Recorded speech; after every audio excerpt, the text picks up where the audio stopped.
Penguin Random House Australia Audio proudly presents The Dickens Boy, written by Tom Keneally, narrated by David Tredinnick. All rights reserved.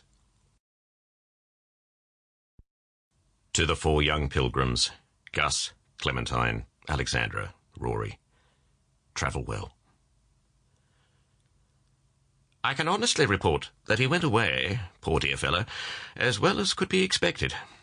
He was pale and had been crying, and, Henry said, had broken down in the railway carriage after leaving Higham Station, but only for a short time.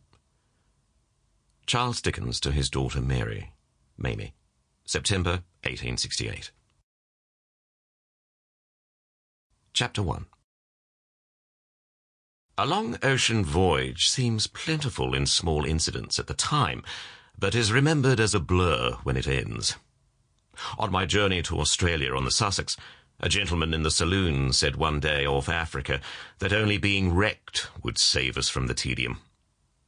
But after Cape Town, it was all wind and fury as we tore across the Indian Ocean and the base of the Australian continent to our destination. Even at 16, after I arrived in Melbourne, I knew it was a remarkable place, and that I would have no trouble writing about it to Mamma, Aunt Georgina, and the Governor. A great city, built on the riches provided by the gold of Victoria's hinterland. Unlike Manchester or Liverpool or Nottingham or such, it had not grown from some dreary medieval village or fearsome coal pit. It was a lively British city, 15,000 miles from its parent. In such a place, one finds a particular kind of Briton. My Australian mentor, George Rusden, was a scholarly, British sort of Melbourneian. He had come to Australia as a boy with his clergyman father, and had later explored the country and driven livestock through it.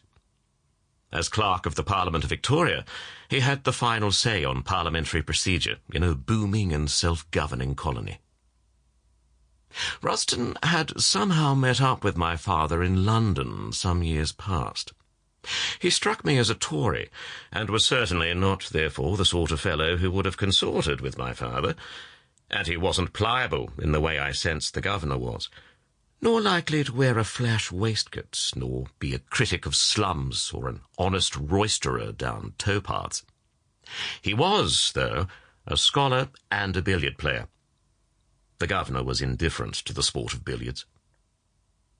Mr. Rusden had done a lot for the colony, including building a statue of Shakespeare at Melbourne University.